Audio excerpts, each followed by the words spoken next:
大家好，我是陈老师，欢迎大家今天参与我们的直播。这个礼拜啊，真的是有一点点非常的风起云涌啊，因为我们有台风嘛，所以的风起云涌啊，真的是还蛮大的一个问题。好，我们等一下谈谈台风哈。那首先呢，我们这个在我们的秋季的南北斗补运法会啊，已经开始报名了。那我忘记贴在留言处了哈，我这个结束之后，我把它贴在那个我们的那个下方那个说明表里面哈。那老师忘记了。然后这个报名啊，那个我们一年只有2次，一个春季，一个秋季啊。秋季补运完就补明年上半年的，那个秋季那就是春季是补前半段的，秋季是补那个下半段到明年上半段的啊。这个东西是一年只有2次，春季跟秋季啊，这是老师针对古法我们来做的。有人说这个这个所谓的南北斗补运法会有什么用呢？我说这讲一个典故，就是说呢，诸葛亮在五丈原。就是因为他灯没有点起来，所以他出事，懂吗？没有人开玩笑的，不点不会有事了，而点的是加分了，不点没事了，好不好？不是说你不点就出事哦。那个魏延打开那个帐篷啊，然后风吹进来，把那个七星灯给吹掉啊。那个七星灯啊，就是我们在这一次的南北斗补运法会，就是我们的道家所谓的礼斗啊，它就是我们要去摆的东西啊，这是一个固定的科仪啊，不是说你不点就有事了，没有，好不好？没有这回事啊。我只是说点人会是给补运啊，诸葛亮认证，不点的就有运，好吗？好，晚上好。然后其他的事情就是说，我们那个风水课程啊，今天跟谢课程是比较重要的啊，还没有那个上的，明天记得开始上一下，因为那个接下来就比较难啊，不容易，那给你判断出来你家到底怎么看啊，那个已经不是只有照本宣科了啊，那个需要去思考一下，这很重要。还有就是说，老师最近有听到有几个同学啊，就是说，在台湾的啊，就台湾有这个问题，就是说他看了我们的一个师资班或是其他课程，有一些课程打不开，他觉得是不是老师这个伺服器被攻击啊？那老师现在的服务器啊。其实那个主机啊，其实一直用了很好的一个防御设备，我花了很多钱。所以现在比较大的问题就是在于是说呢，它的传输是没有问题的，因为你看第一集可以看，你跟最后一集可以看，都是放同一个地方。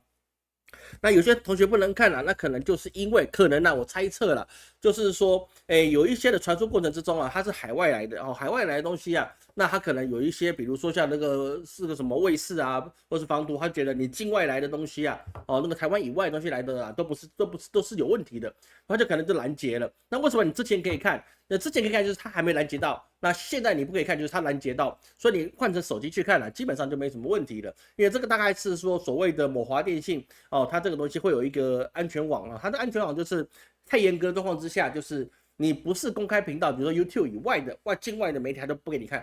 好，这个其实就有这个状况了，基本上用手机看都可以看，好吗？但是尽量不要手机看了，因为你看不清楚，听也听不懂啊，尽量还是用电脑去看或者平板去看啊，那时候比较好，好吗？然后，那我们这个礼拜遇到了台风，那台风啊，针对我们的广西地区啊、台湾地区啊，都有非常大的一个影响。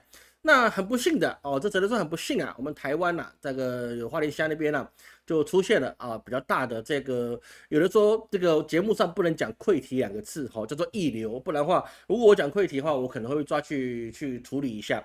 不过我想我现在应该没什么影响力，应该没事吧？不过我们还小心一点啦。就是它那个溢流的问题啊，造成了我们很多的同胞啊，真的是怎么样，就只好先走一步了啊，这个真的是非常令人觉得是很遗憾的事情啊，因为水火无情啊，这只能是说大自然的力量，我们实在是很难去抵抗。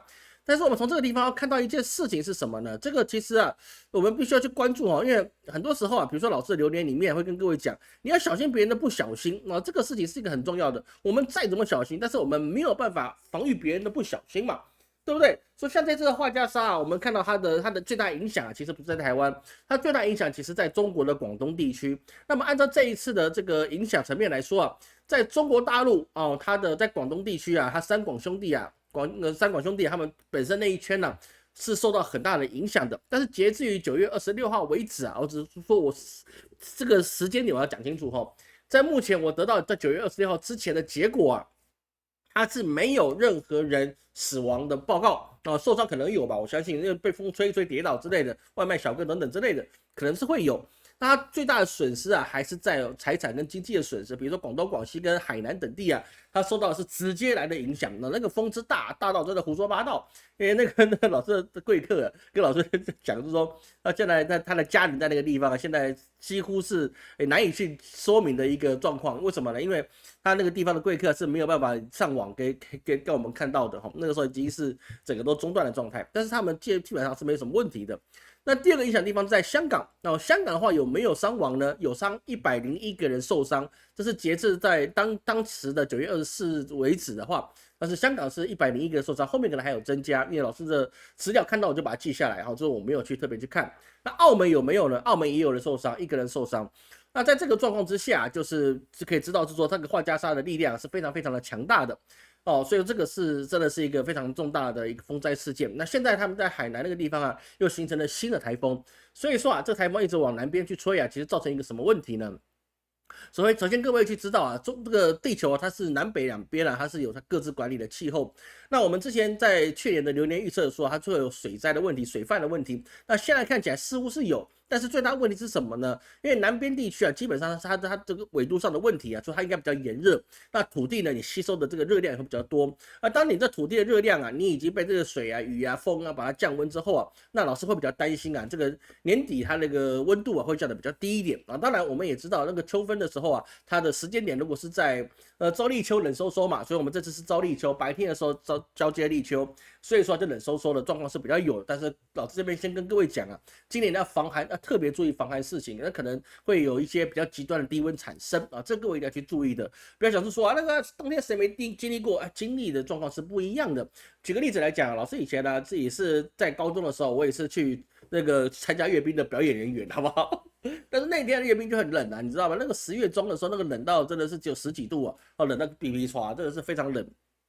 但现在10月似乎就比较不冷啊，这个也不过30几年过去而已嘛，对不对？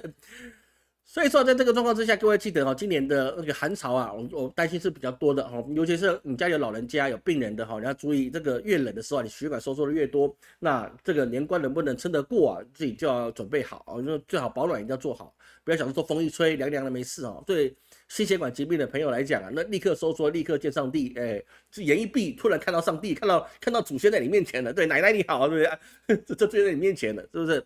不要那在这个状况之下，台湾有没有什么影响呢？我们刚才讲到台湾呢，那我们有15位同胞啊，现在好像到17位同胞啊，他是先去见上帝了。那32个人受伤人目前是比较少一点，还有31人失联。那这失联的状况不一定他见上帝，他也有可能就是找到一个可以支撑的地方，然后他就开始回家，这是会有的。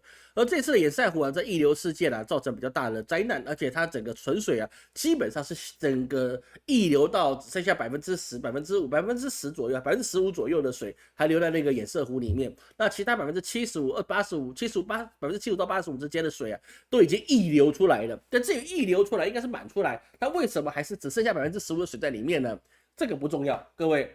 你觉得它溢流就是溢流了，你不要管它是不是怎么，问题是溢出来的东西超过才会溢出来，没超过流里面。原则上是这样，这个我们讲的是原则，就跟选举啊，票多了就赢，是真的吗？不是哦，我没有影射什么东西哦，千万记得我没有影射什么，我只是说票多了就赢了吗？不是哦，这个状况各位就知道啊。所以说我们的伟大的政府啊，伟大的党啊，他就说是溢流，我们就认为它是溢流啊。溢流这个状况之下，造成了这么多的百姓的伤亡，我觉得，与其是说它一定会有这个。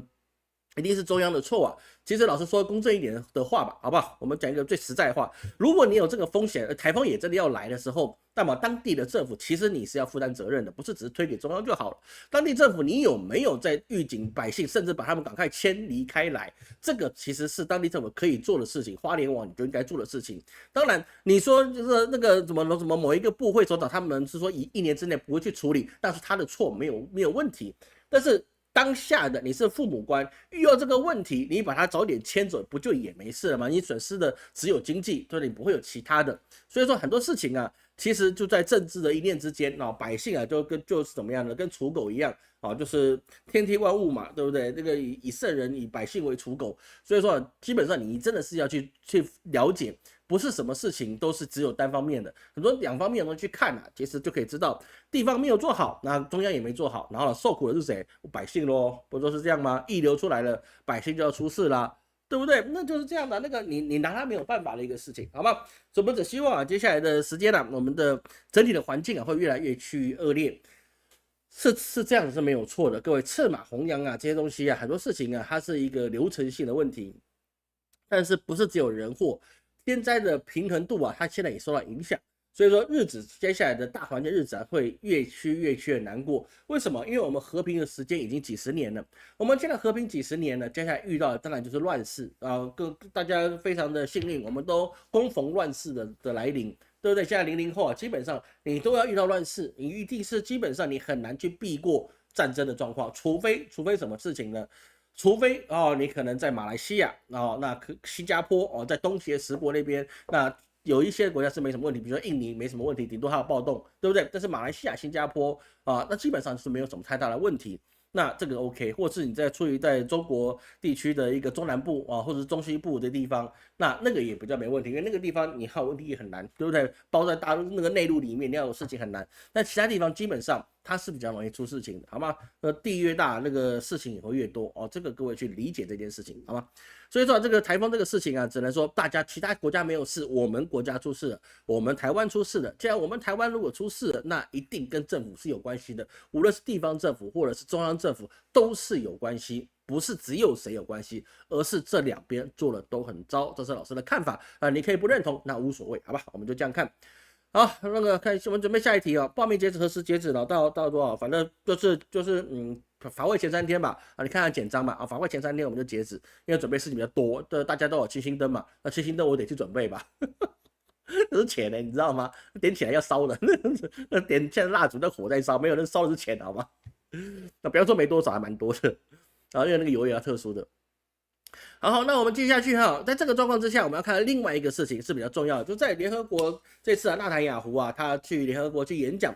那在这件事情其实我们也知道他这次去并不是像过去一样大摇大摆直接飞过去，他反而是要越过了很多的国家多花了大概6个小时以上的时间他才能到联合国大会那边。为什么？因为他怕中途被埃及还是什么国家的直接把他拦截，然后把他给逮捕了，他一逮捕就没了嘛，对不对？所以他必须要绕飞到他的盟国去，到他的友好国家去领空去然后再绕一圈到美国去。那这个状况之下，它其实就可以表现出来是说，现在以色列它本身的一个大环境是非常非常的不好，导致呢纳坦雅胡必须要避其锋芒，然后呢赶快去安全的地方去做。所以他在联合国大会上面他就说他扫一个 QR code， 对不对？就大家来扫这个 QR code， 他到底想扫什么东西？其实我觉得应该没有人特别想去知道为什么，因为吃瓜百姓是有了，但是其实基本上其他国家应该没有配合他的一个演出。为什么？因为他的大部分出去的所有这些视频几乎少部分 YouTube 是还有了，不然其他的正式的媒体就把他的 QR code 给他打懵了，就是他就不要让他传出去。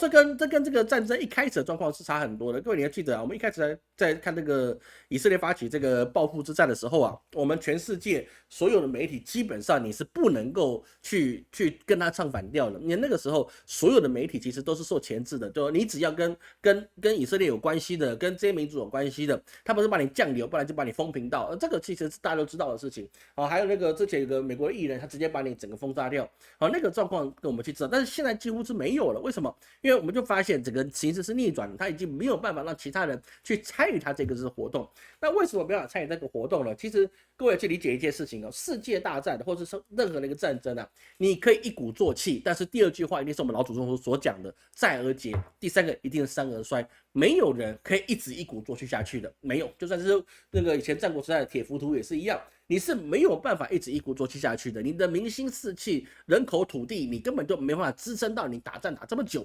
就像以前老师在练那个咏春拳咏春拳我是有拜师学艺的，好吧？老师不是只是会书放文章那个体育类的我也去学习，所以我以前拜师过一段时间，学了咏春拳那拜师学艺的时候那个就看到师兄跟那个师傅在对打。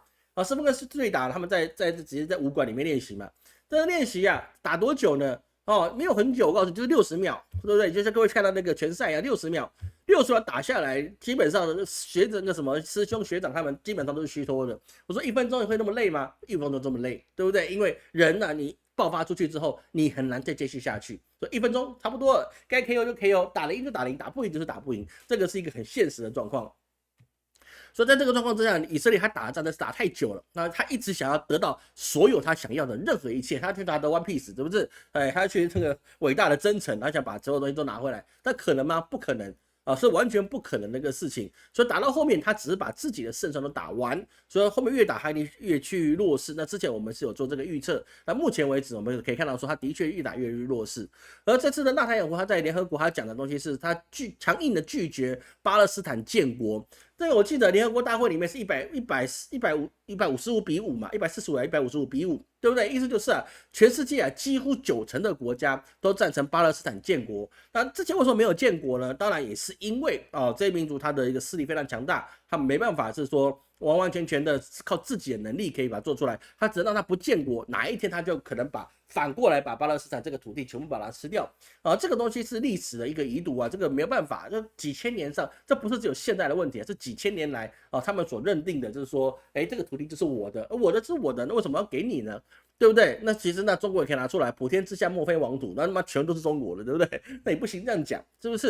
所以在这个状况之下，他要的事情是怎么样？光复过去的老以色列的时代，就是耶稣基督那个时代，那可能吗？当然是不可能的一个事情啊！不然的话，现在中亚到西亚整个地区都是中国，因为中国盛唐时期都打到地中海去了，你知道吗？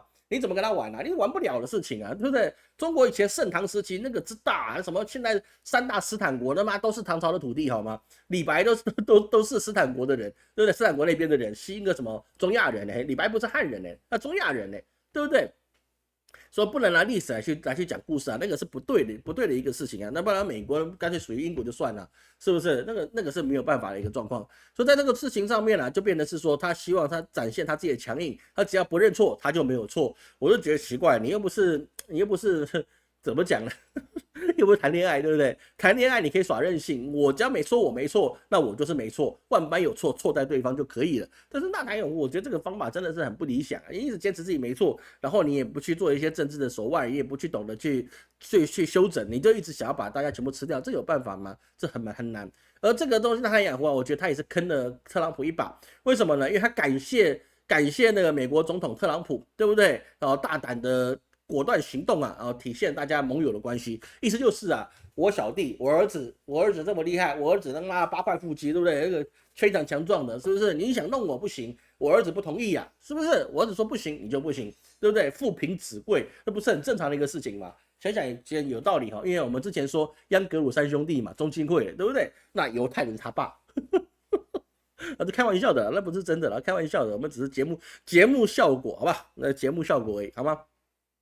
而在这个状况之下，我们也知道，这个他在发言的时候那个联合国大会的所有的这些，不是所有，就是80%以上的会员都离开。那这个状况就很明白，意思就是说，大家已经没有办法站在纳坦雅胡那边了。各位请注意老师讲的，老师说大家不站在纳坦雅胡那边，不是不站在以色列这边，以色列是以色列，纳坦雅胡是纳坦雅胡。现在的以色列只是被纳坦雅胡所窃取这个国之名去的一个状态。因为它本身其实已经不能够说它完完全全的是非常具有合法性的去进行这方面的战争，或者是做国际上的一个对话。我觉得目前为止它就跟泽伦斯基是一样的，它的适法性是质疑的。但是联合国公约嘛，我们不能干涉他国内政除了美国之外，对不对？我们不能干涉他国内政，所以这个问题就产生了，是说他自己本身也硬要接着打下去，而且必须一直打到底为止。你只要一休息，你就完蛋。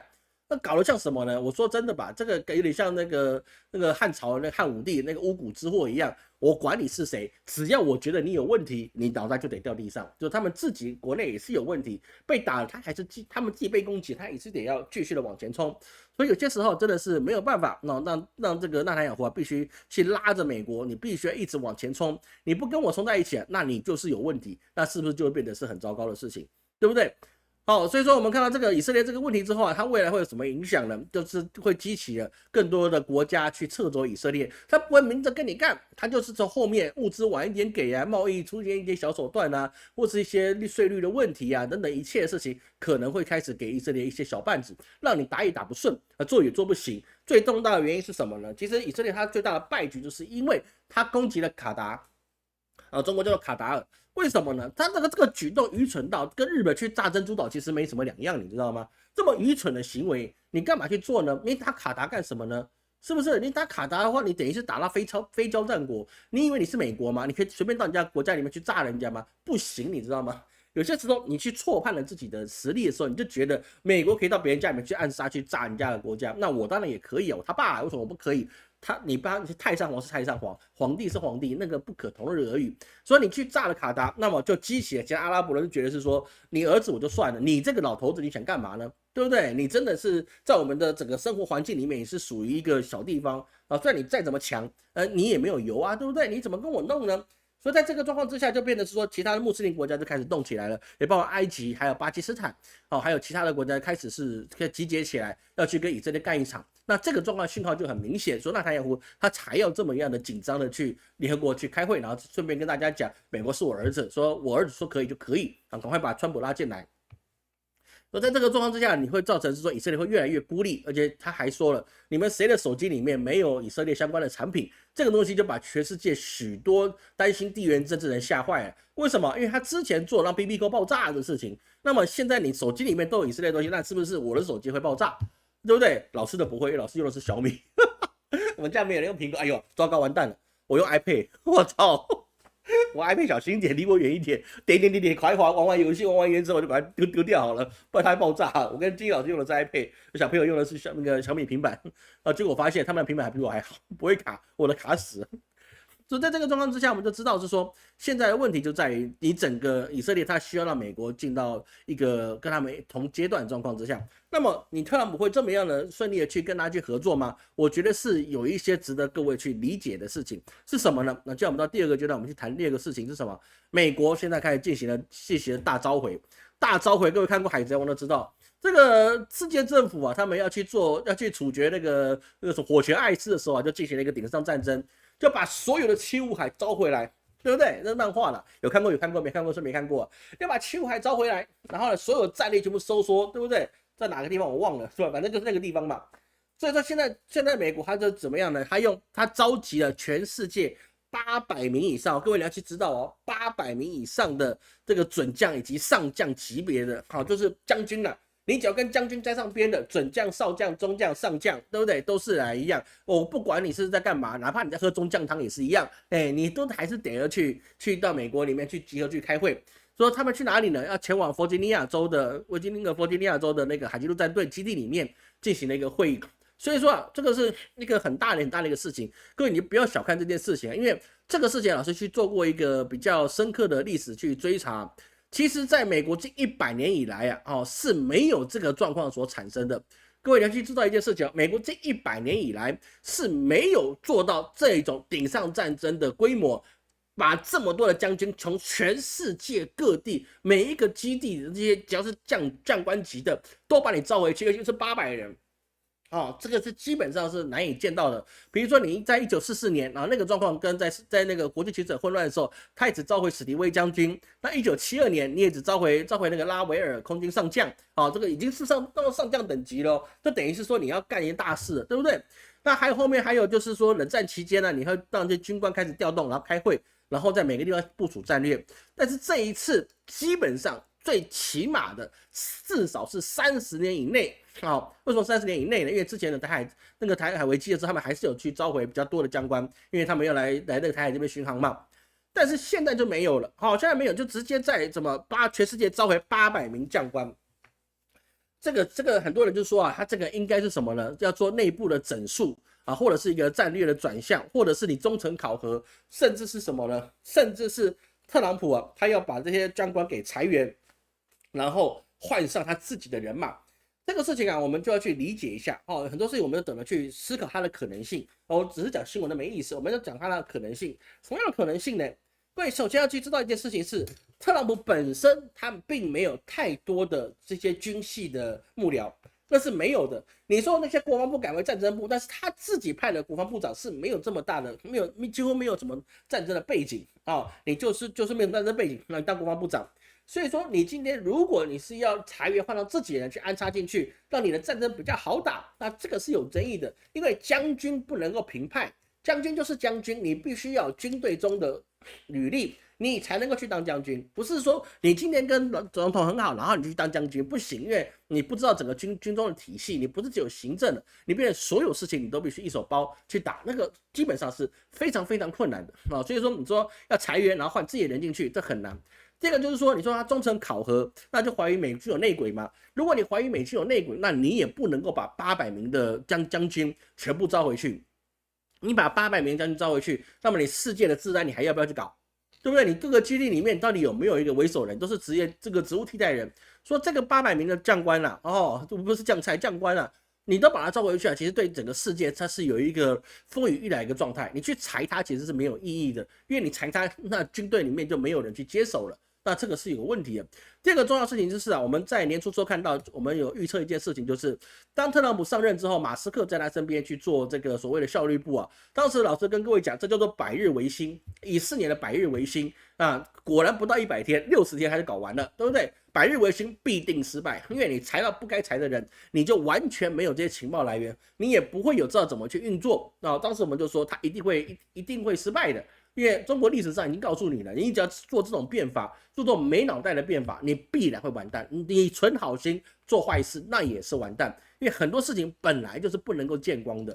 政府的运作从来不是光明正大，光明正大的人玩不了政治，玩政治的人不可能光明正大，谁都一样。我告诉你，即使是蒋经国，我也说他不可能光明正大；孙运璇，我也说他不可能光明正大。因为你玩政治，你就不可能光明正大。政治这个事情，各位，这是政治学啊。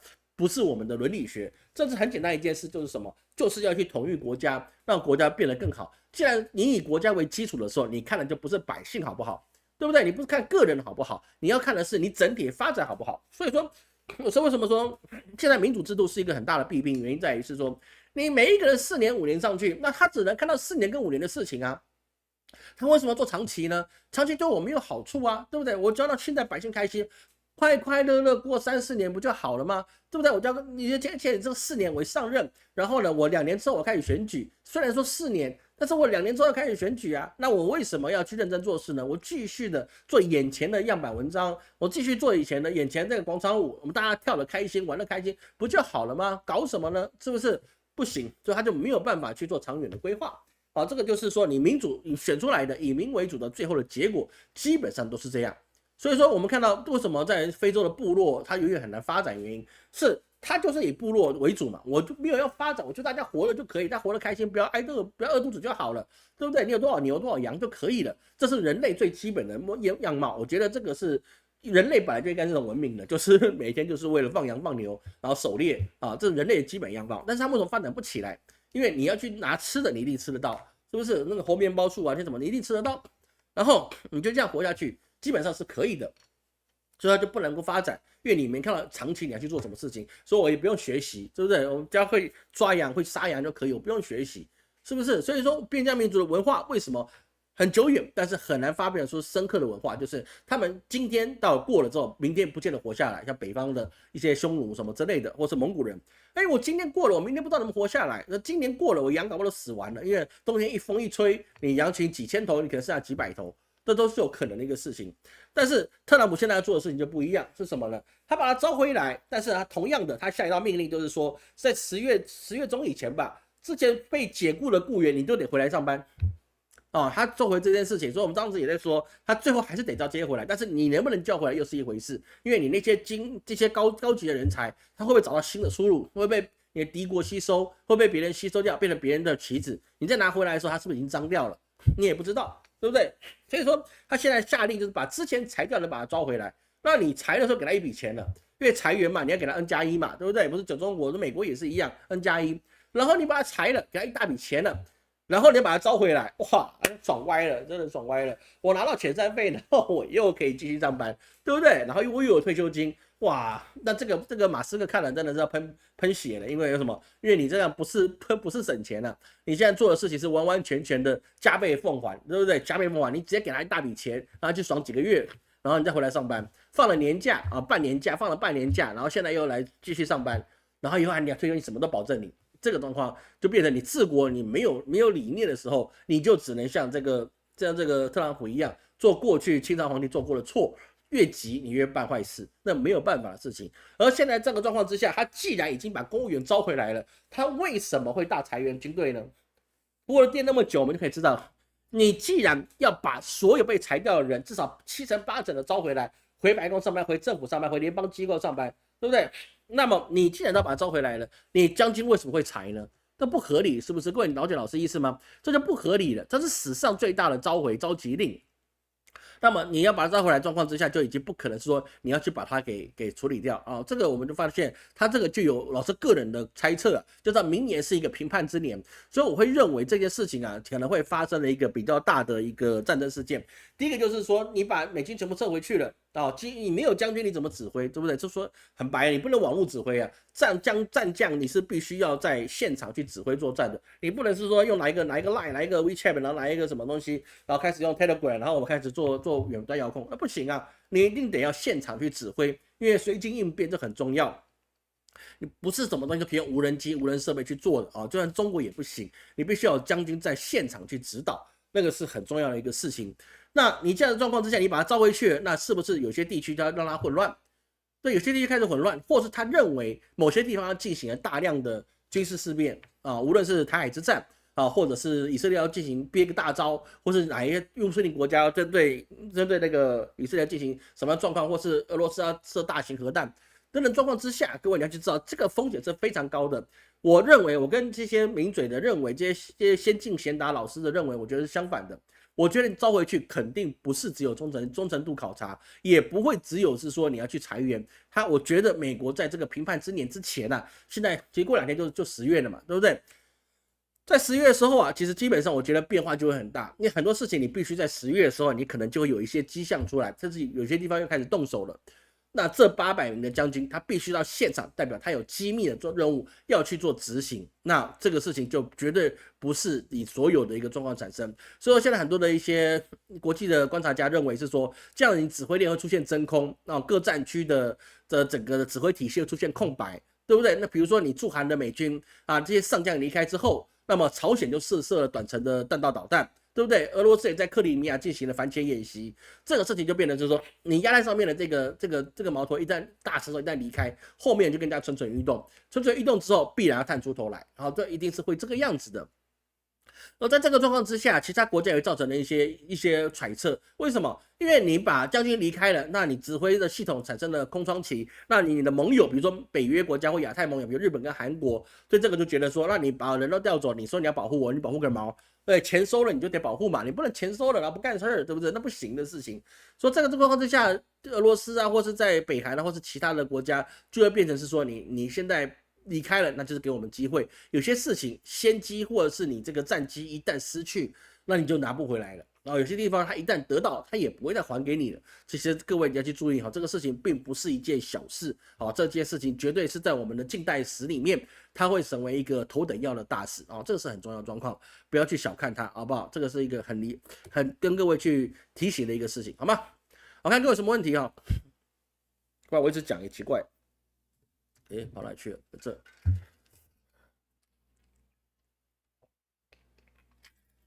抖音猫腻啊，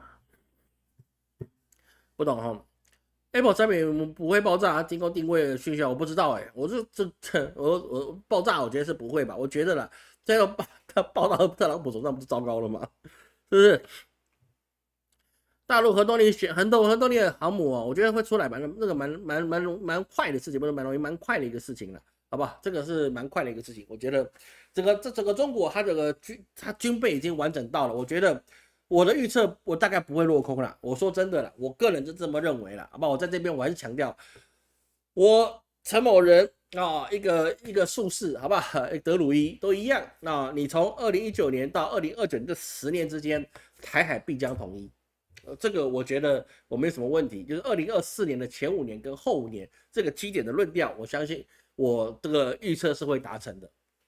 这个很多人就讲2035年，甚至是说无限的延后啊，我觉得你想太多了啦，好吧？你想太多了，无限延后这件事情是绝对不可能的。现在在这个状况之下，在乱世的时候，必然是要逐鹿天下的。乱世是给各方的英雄豪杰你要出名的最好的时机。你知道你自己的年轻有限，那些将军们，那些所谓的这些中间人士、精英人士们，他们也知道他们的青春是有限的，战场永远是属于年轻人的行列，而不是属于老年人的把戏。所以说，你既然要达到这件事情，我要上位，我要历史留名，那么他必然要憋招大的，而且在这个状况之下，和平已久，那你战机已现，那何愁没有战争的发生了？所以说，各位去注意，还是一句话。不要去买房，不要去买车啊！你真的是需要交通工具，就再说了啊。如果你只是为买房去投资，不要。我真诚的告诉各位啊，我个人看法哦，我个人的看法，你不要我的观念这个事情，各位你斟酌的去想。我讲的这些事情，只代表我个人的对世界的看法。你要不要做，那是你的事情，好吗？不要说你去做，然后说是什么事情来怪我，没有。我在直播，我只跟各位讲我个人的眼界，我会觉得是说，现在你有自己自住房以外的房子，我都建议你抛掉。我会这么样的想，我不要算你的命哈，但是我看整个世界局势来讲，我会建议你自住房以外的房子都处理掉，留上现金，拿去买金条，放10年你也会赚钱啊，前提是没被别人抢走状况之下啦，好不好？所以说，在这个状况之下，在乱世的时候啊，你去做自产了，其实是可以的。但是呢，不是现在，因为你已经打完了，然后打完之前你去自产可以，打完了你还自什么产了？打完之后你没什么自产的状况了，对不对？我举个戏剧的例子吧，好不好？那个各位有没有看过乔家大院？哦，乔家大院是我们的曹操啪盖曹氏盖饭那个哦，陈建斌所演的乔家大院。他们在什么时候呢？他在这个北京沦陷之前，对不对？大量收购这个房地产，对不对？这个是他就后面赚了一大笔，是不是？这个故事原型在哪里呢？这个故事原型啊是和珅，和珅啊当时做什么事情呢？太平天国要打到南京了，说很多人呢要开始撤退，我不知道南京在哪里，我忘记了地点，我不是很确定。就和珅啊，他是军机大臣，说他一定知道说叛军打哪里了，他就一定要怎么样，一定要去这边赚一笔，说他就去那边啊，去跟这些豪商啊，或者是有房子的人、有资产的人，他去开当铺啊，说乔治那个桥段啊，其实是在这一段历史里面的。他开当铺，然后让这些所谓达官贵人呐，地方的耆老啊，把这些房子啊，或是一些产业啊，用一些比较低的利息啊，极低的利息去典当给和珅啊，那和珅呢给他现银啊，也不收什么利息啦啊，利息的话都很低很低的，说大家都愿意把那边当，因为你到时候房子被占了，那个钱你已经拿了，那你也不亏，你要去赎的时候，如果他这个当他还不了给你，那这个当铺也要负责，怎么看？啊，那个都对这些豪商啊、富户是有帮助的。加上你这个背后老板是和珅，那既然是和珅，那代表是说，你是有保障的，因为你谁不知道你和中堂那个权倾天下、财通国库啊，那肯定没问题的。结果呢，和珅搞了一个什么东西事情呢？他搞了一个信息差，他在合约里面签，就是说呢，你1年之内你要来付这个利息，你要来取回这个东西，因为它是点押里面，它只给你押1年。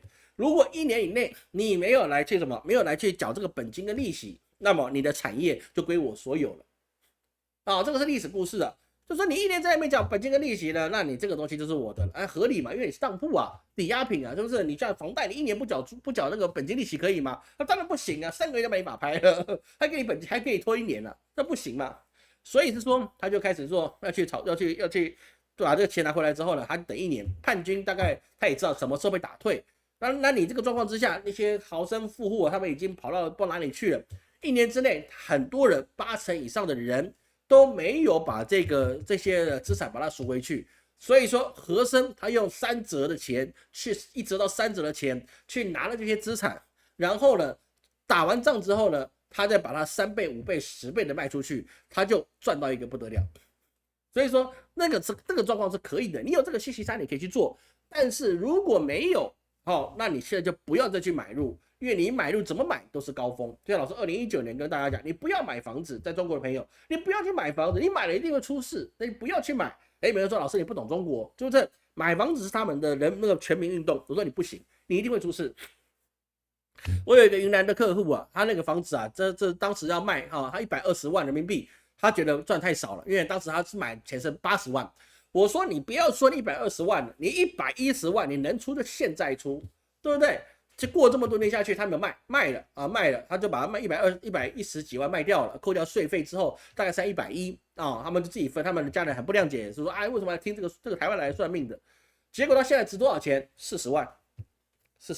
当年110万卖掉的，80万买110万卖掉，现在值40万，就是40万。哎，别问我在哪里，我就忘了，就值40万。哎，就这个这么现实的事情，就值40万。所以说很多事情啊，你不要是说你买了就一定会赚，没有这回事啊。你买了不一定是赚。那现在最好的东西就是留贵金属在身上，因为贵金属它是一个硬通货，没事。房子不是硬通货啊，如果你是还留收租，然后还很长年期的，尽量能够出掉，我是非常去建议这件事情，好吗？那美国会不会插手中国统一？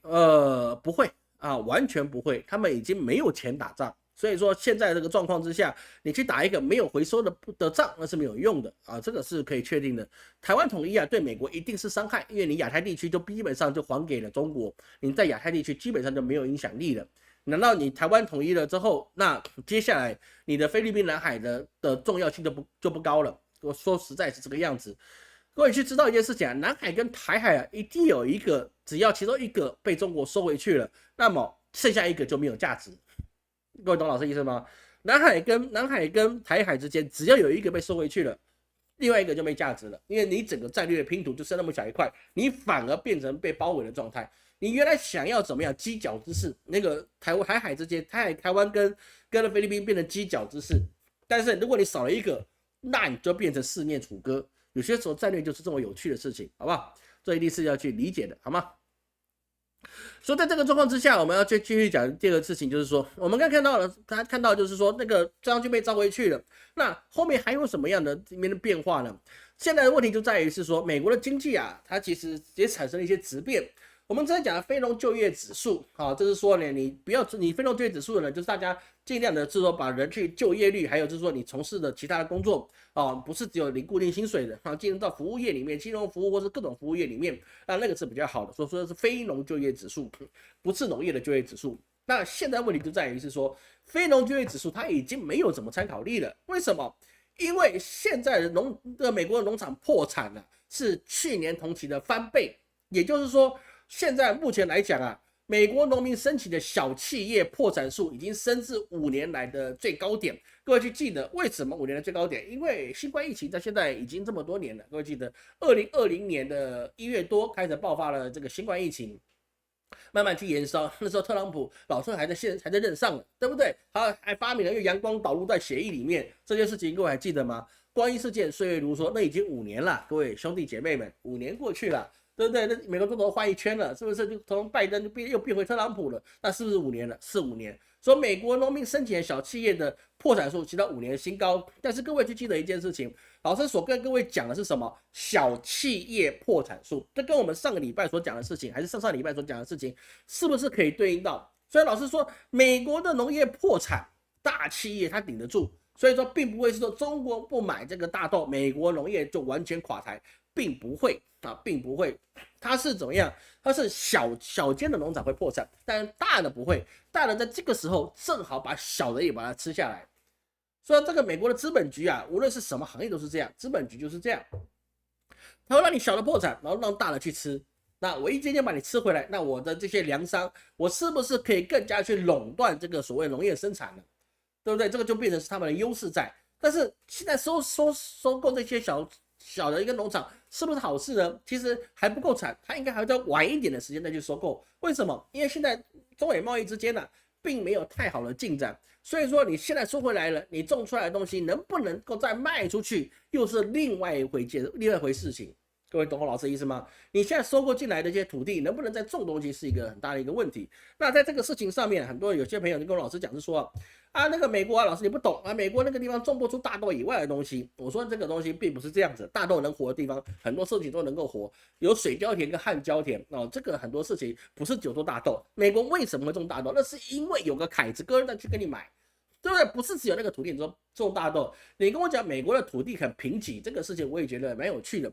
美西有些地方的确是很贫瘠，但不是整个美国都很贫瘠。美国很多地方是黑土地，你种什么下去，它就长了什么东西出来，对不对？那个是一个很特殊的一个土地啊，不是只有说它很贫瘠，不是这样子。你说澳洲我就信了，对不对？你说美国那是不可能的，美国是世界上农业的霸主，你跟我讲他美国的农地不行啊，你老师是没念什么书啦，但是也没有笨到这个地步，好吗？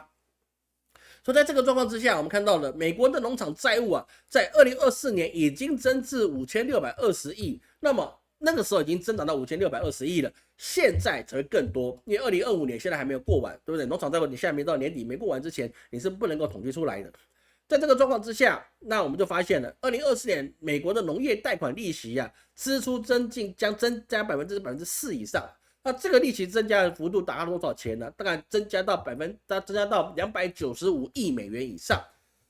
所以在这个状况之下，就变成是说，美国中西部啊，大部分的地区啊，面临的违约啊，就是你贷款违约，你还不出来钱的状况，会从2020年以来最高的水平。所以说，你没有天灾，你还有人祸啊，对不对？这世界上永远不缺这样子的戏码。你没有天灾不要紧，你还有人祸，所以这个东西就变成它很难去做平衡。这个土地要去改良哦，那大土地商要把它破产清算，然后再去这些所有的状况，把价格弄到最低，然后你再把这个收购进来，然后再去改良这个土地，就可以种其他的作物。那么至少也需要3年的时间，因为1-2年是没办法改完的。第1年你要改良土质，第2年你要去试种，第3年你要去再验证一下。你到第4、第5年的时间了，你才能说我换种的地方是可以做运行的。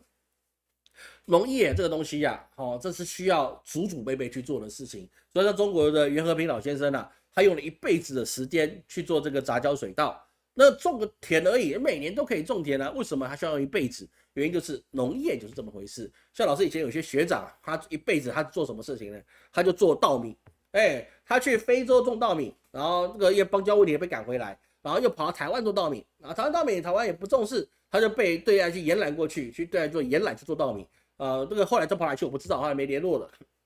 所以就变成是说，农业它是一个一辈子的事情。所以美国也是一样，如果当中国它已经确定了，它不会去跟美国购买这个大豆的时候，那么它就必须要转型。不转型，你大豆种出来卖给谁啊？卖不了，对不对？就他必须要去转型，那么这几年的时间，你只有大资本商可以做，绝对不是说你只有今年不好过，你明年也不好过，后年也不好过，就这个时候就变成美国资本上面跟资金的运转程度，它会有很大的问题。而在这个状况之下，我们就发现到一件事是什么呢？在这个生产成本就会急剧上升，比如说化肥、种子、农机具啊，你的价格就会大幅生长，因为你已经受到这个贸易战，然后你所有的东西变得不平衡，贷款利率也变得更高，因为你现在拿我东西，我觉得我违约风险高，所以我要通过从利息里面我来给自己回补一点啊，这个东西变成是说你整个在美国的经济啊会产生了很大的一个偏差值的出现，而美国的农机具啊是世界上最强的农机具，这个我们还是必须说美国人真是厉害。它的农业科技啊是世界上最强农业科技，包含他们的机器也是一样，但是就是贵，而且还越来越贵。那么这个状况之下，中国的农机具啊差，很容易故障，很容易坏掉。那这个时候它就有空间了，因为它很便宜，它只要你25%的价格，它就可以给你一辆。那么这个时候就对中国，你卖出去越多，维修经验越多，那么你成长速度就越快。有时候就变成这个很奇怪的一个事情产生，而美国这件事情它经济不好，农业发展不好的状况之下，有没有让其他人得利的？当然有啊，阿根廷米雷伊，对不对？他本来休克疗法休克到最后，他真的要断气了。这个阿根廷本来要断气了，你说牛肉，你买那个华为的东西去改建5G 网络设备，你还得用牛肉去跟中国去换，就变成华为他卖牛肉了，你卖牛肉卖到遥遥领先了，你知道吗？为什么？因为他付不出钱来，我给你牛总行吧，以物易物总行吧。是不是？我们去年就有谈过这件事情，米雷伊只能用牛肉来换，但是现在呢，他老人家有钱了，他的休克疗法变成胜利了，为什么？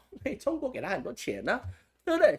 给他很多钱呢，是不是？过去你只拿牛肉换设备，现在呢，我拿钱，我跟你买大豆，对不对？我跟你买大豆，米雷伊聪不聪明？他商人，他也蛮聪明的，免关税，他就起了一个免关税。免关税啊，那中国就拼命跟你买，因为他一定是需要吃到这个大豆的。那你要做豆浆、做豆粕啊，这些豆油，这些都是可以用的东西。那么自然而然价格低，低者赚。那阿根廷就从这个地方反而是什么样呢？躺着不是中枪，躺着都有金元宝砸在你头上。所以他就说他现在是难得的阿根廷经济啊，整个开始复苏起来了。那是因为什么？就是因为中国砸钱买他的大豆，买他的牛肉，也以前是以物易物，现在不用了。老子拿钱，老子有钱，我就买你的货。你有没有货啊？有货我就给你买。所以说这个状况之下就变得其他国家就开始努力了起来了。而在另外一个状况之下，从美国这个经济跟军事的演变状况之下，你的委内瑞拉也开始起来了，委内瑞拉开始变成百万雄兵，要开始做民兵训练，那么就是为了来迎战美国，美国的军舰都派那个地方去了，那现在准备去迎战，那这个战争一打起来，无悬念的啊，为什么？因为委内瑞拉的所有设备基本上跟大清朝是一样的，准备拿着大刀砍鬼子，所以说他的军备是不够的，你所有状况都不足的，美军要打到你呼天改娘。你根本就没有办法去打得过美军，他只要轰炸你就可以把百万大军变成几千人大军，因为你根本就没地方去防御，你也没什么防空的能力。你这时候跟中国下单去用什么红旗、什么空警都来不及了，对不对？中国虽然是快递，但是他只能快递导弹，他不能快递这些军备过去啊，是不是？所以在这个状况之下，那委内瑞拉他再怎么备战也是徒劳，因为面对到绝对性优势面前呢，你的人数是没有意义的。在绝对性的科技跟工业的碾压的前面，人数是没有意义的。就像以色列对哈马斯，以色列对巴勒斯坦的百姓都是一样的。巴勒斯坦随便被他杀都几万人，对不对？但是以色列损失的都是几十人，怎么办？你就是这个差别在这里啊，对不对？这个状况在以前那个什么中共他们在打这个长征的时候也是一样啊。还有我们的那些8年抗战也是一样啊，多少人啊，八名子弟，对不对？这个闽南区的8名子弟，他纠集的这些青壮年要去打鬼子，8名军士4万大军，打到了后来只剩下400人，你连番号都成立不了，就剩400人，8万人只剩下400人，1%，99%没了。日本人有损失这么多吗？没有。如果日本人损失，哪怕他们1个换中国人2个，日本就亡族灭种了。可是没有啊。对不对？日本人没有啊，他继续打啊。为什么？因为一个日本人可以换你至少来10来个中国人，那是没用事情啊。因为你科技，你就是打不赢别人，在你的土地上你还没办法防御，这是很现实一个事情。大清朝他没办法挡过8国联军，就不只是工业上的问题了，而是他们的百姓，就连8旗子弟都要把外国人、把那些老外引到那个紫禁城里面去了。为什么？因为自己也过不下去了，对不对？这个事情故事我们以前讲过，就不再多说了。所以在这个状况之下，美国农民产生了亏损每一亩有的要亏损到100到200美元。不要看100美元到200美元是很少，一亩地是没有多大是没有错，但是他们几千亩、上万亩的地啊，美国那个地是规模经济去做的，它不是只可以种个什么1亩3分地都可以养活一家人，没有1亩3分地他们连自己都养不活了，好吗？所以在这个状况之下，美国农民的自杀率也高过于其他的百姓了。说这个真的是一个很遗憾的事情啊！其实非战之罪是他们不努力吗？他们很努力。他们是不勤劳吗？他们都很勤劳。是他们不认份吗？他们也很认份。但是就是因为政治的因素，所以说他们就只能属于一个被牺牲的一个群体啊！这个是一个很可惜的事情吧？这很可惜的事情。所以说美国农业现在因为关税政策导致是说它的东西卖不出去，尤其中国不买，那他们生产成本也飙高，因为你进口的商品税率也变高了。美国所有东西进口进来的东西啊，你建农机具为什么他们价格提高？不只是因为它的一个违约率增加，另外一个当然就是美国这么高的关税，你要有些零部件你是必须到其他国家买过来的，无论是中国、泰国、缅甸、新加坡、马来西亚都是一样的，很多东西还是只有其他国家的生产，因为你去生产这个划不来。懂我老师意思吗？有些东西它生产划不来，就像我们之前谈过的，美国生产一把剪刀，你可能需要6块美元的成本，但中国生产一把剪刀，它可能需要6块人民币，它就是你的1/7的钱，它就可以生产出一把剪刀，而且我还说那是不错的剪刀，因为中国的工业力可以锻造技术，是可以很低廉价格，机器干出来一把剪刀，对了，还可以量产化，那你能吗？你不行，为什么？因为你第一个不加班，那第二个就是说你整个税太高，40%的税。你要百姓怎么活？有州税、联邦税跟地方税，加起来40%的薪资税，你怎么活？是不是就变得苛捐杂税太多，百姓必然是民贫国弱？这个在中国几千年来都是这样，横征暴敛啊，你只会让百姓越过越糟。不要说过去美国都强都没这个问题，有这个问题。美国每10年，不叫每10年，每8年基本上都遇到一次经济危机，为什么？就挂连2战结束之后都有3、4波的经济危机，不然怎么会有胡佛呢？对不对？这是因为他有经济危机，所以他一直在这个地方来来去去，他没有办法去抵抗这件事情，就是因为你苛捐杂税，导致说你百姓所得到的基本上是没有所看到的这么多，你看得到，你得不到，那有什么样的作用呢？对不对？说啊没有税，美国那国家怎么建设？没有税不行，但是你也不能那么高的税，苛捐杂税，万万税，对不对？你这个税一收下去，真的是快赶上鹅城了，你知道吗？快赶上鹅城了。就在那个时候啊，清朝为什么快速覆灭？就是它的苛捐杂税越来越多。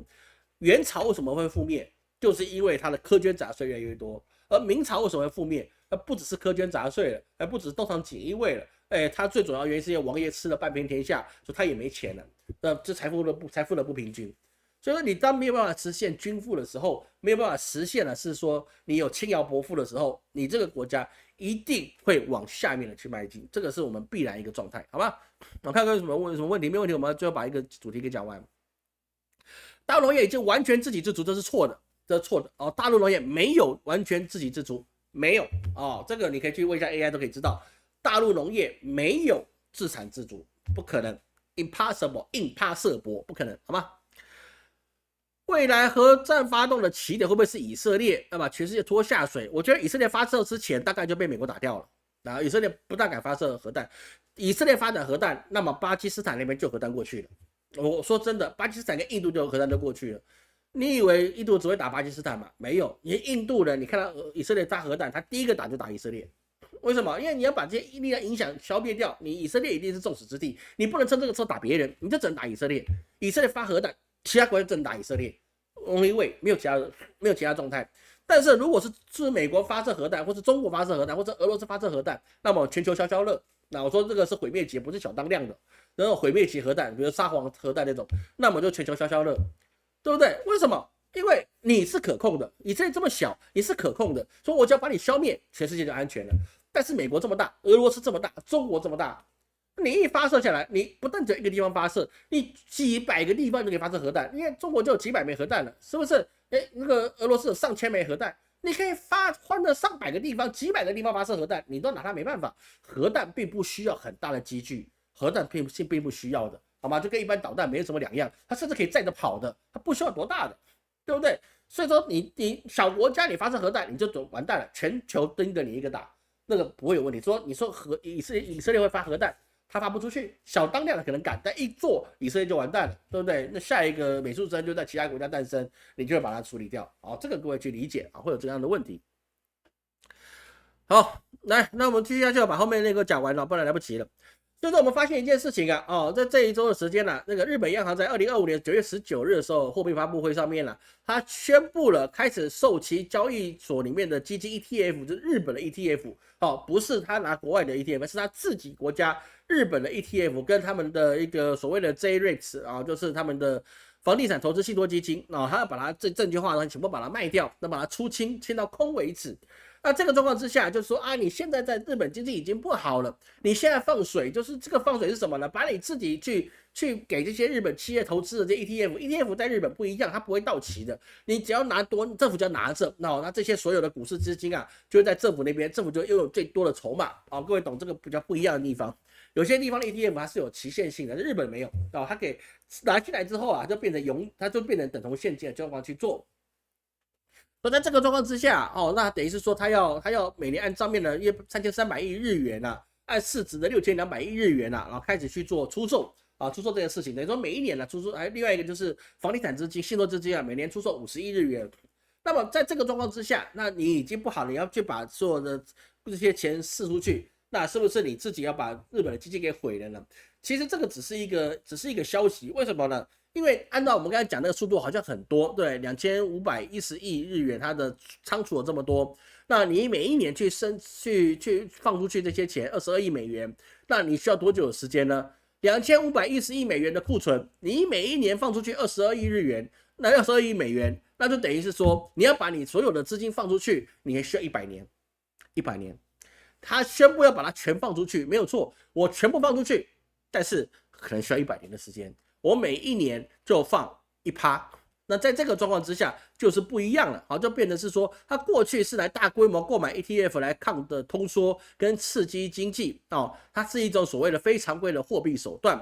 那么在现在状况之下，它变成是说，它出售这些所谓的这些 ETF，就是为了缩减资产的负债表。所以说，它在这个状况之下，它就变成是说它必须要去调节它国内的一个状态，所以它这个所谓的市场性啊，只会短期的波动。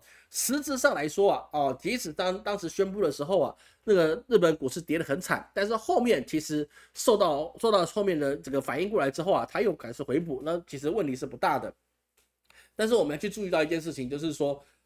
日本它最不重要不是在于它有没有出售这些资产，而是它为什么要出售这些资产。各位要懂这个意思，他为什么要去出售这些资产呢？我觉得问题就在于是说，他放出这些消息是为了制衡下一任的日本首相。而下面日本首相他到底要不要继续这个每一年去放出来这些 ETF 的资金呢？让你自己的资产结构去缩表呢，还有负债该去减缩呢？因为你卖出去之后，你放出去之后，你收到钱，你是不是可以去补你自己所有的国债的漏洞呢？那这个事情是一个你在换届之前你去做这件事情，那下面来的无论是不是高市早苗啊，或者是其他人选，那是不是就必须去理解说这个政策到底有没有延续性，要不要继续下去？你不继续下去，那么你就要想办法去处理通缩啊。那如果你继续下去呢，那你就要处理通膨，对不对？那都会有这方面的问题，所以就变成你下一任首相。无论谁都不好干，你怎么干，日本的经济都很难有出现一些比较绝对性的成长。过去我们要知道，日本之所以它经济这么好的原因，那是因为为什么？我们要去理解日本好的原因，除了他们的百姓非常的勤劳，而且他们的一些教育啊、智慧啊都很不错。最重要的原因是，他们得到的是来自于其他国家的懦弱啊，比如说中国啊那些地方的懦弱，因为没有还在内战之中，是不是？还有文化大革命，所以导致他们的懦弱啊，没有办法发展经济，加上东南亚又被美国去狙击，所导致日本出来是没有对手的。日本那时候是完完全全接受到欧美来的所有的挹注，那他所有的技术啊、资金啊，还有管理方式啊、金融游戏啊，连金融制度都是美国派人来告诉你该怎么去重建你的金融制度，所以他就完完全全的啊，家里门一打开啊，每一天外面排着2行队伍，都不断给你赏赐，对不对？到处给你吃的、喝的、用的，还有任何东西都给你。那你花钱吗？缺钱吗？我给你钱花。对不对？缺货吗？我卖货给你。那你想要知道怎么自己做吗？你不想靠别人吗？没问题，对不对？你不想自己刷牙，你不想别人帮你刷牙，你想自己刷牙，可不可以？可以，我就告诉你技术怎么去做。那你做好了卖给谁？没有很烂啊，那没关系，对不对？这个子不嫌母丑，狗不嫌家贫嘛，是不是？美国来卖你的东西，就变成 made in Japan， 所以就变成整个当时的状况之下，日本是受到完完全全的败家子式的豢养。导致是说他们的发展资产规模变得非常大，但是美国以为他是败家子，但是日本其实不是败家子，他们有深厚的历史渊源，让他们可以在玩这个政治游戏。只是它里面的人一半认为崇洋媚外，另外一半觉得遵守日本的这个大和精神，所以说那个时候才会在广场协议那边他去认输。广场协议不认输，日本能够顶得过来吗？不好顶，它的危机会提早到来，但是它也不会有不景气的20年，因为广场协议。所以这个状况就变成是说，你一旦国家没有自我的向心力，没有自我的一个凝聚力，你就想靠工资，靠这所谓的西方月亮特别圆来去整顿，是说我们只要听别人的话，我们就过得很好。你看某某国家有的，我们就应该照他这么做，那么你就失去了自己文化，也失去你自己思考的空间。所以放到我们个人，你要去想一件事情，别人给我们的指责到底是对还是不对，你就要想清楚。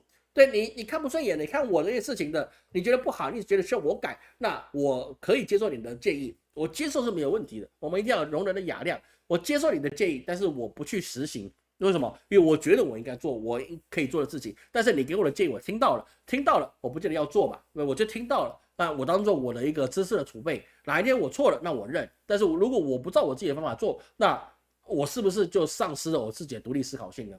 所以很多事情各位去明白。外面给你的事情，你要懂得去分辨；网络上给你的事情，你要懂得分辨。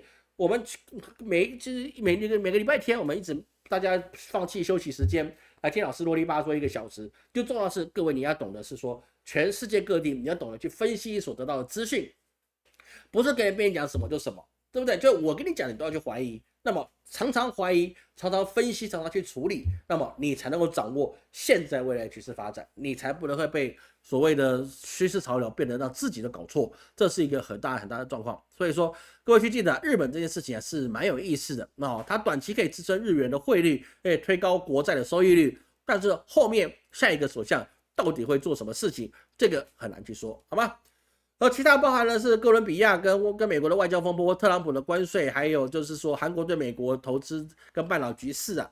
那这个东西我们就来不及说了啊，还有准备一些晶片的问题啊，比如说南京四合晶的四合鹰眼啊，它这个现在就有这个很厉害的东西，就靠一管的血、啊、可以验证出9种高发癌症啊。这个东西其实我们下次有机会再说吧。那最重要的就是中国啊，现在已经有首批8英寸的薄膜泥酸锂晶圆流片成功，未来的量子计算跟6G 通信的核心材料，中国已经做出来了。这个就已经揭示到了中国未来的 AI 只会以几何的方法爆炸性的进步来去取得世界科技的霸权，因为这些东西目前在美国是有的，但是由于理论，实际上去运用的人不多，因为毕竟现在有什么事情比搞政治还来重要呢？好，看各位有什么问题。未来发红政策没有哈，中式白菜价才有竞争力。老师有没有意愿勇于成为命理界的馆长呢？有些朋友你可能不知道吧，我这个两岸来来去去，我去好几年，我每2个月就要去一次啊。我去谁要看我、啊？拜托，我去谁要看我、啊？是不是？没人看我，他妈管我去哪里啊？对不对？我没有人要管我啊，这个人为言轻啊。对，我们在中国直播也没什么理我，做中国做节目没什么理我。所以说，馆长是馆长啊，陈老师不一样啊。我觉得他做的很棒了，真的，我觉得他做的很棒，他的视频品质真的是很棒，无话可说，好吗？最后还是要各位记得啊，有该点赞点一点了，好不好？200多个人，我们就只有107次赞了，少了一点好不好？给老师多一点鼓励嘛，对不对？捧个人场喊声好总是要有的吧，对不对？好，还是说一下我们的这个南北斗的5方朝元的补运法会啊，在我们的报名表上面会有，老师等下会再补充在留言里面，好吗？那就是反正10月20号之前不会截止了，好几号几月几号了？哦，最近真的太累了，每天睡不到5个小时，所以说我现在的那个反应有点差。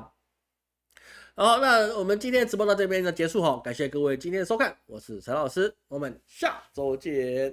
下周更新我们的那个流年运势，好吧？已经写好了，我们老师这2天会把它录起来。我们下次见了，拜拜，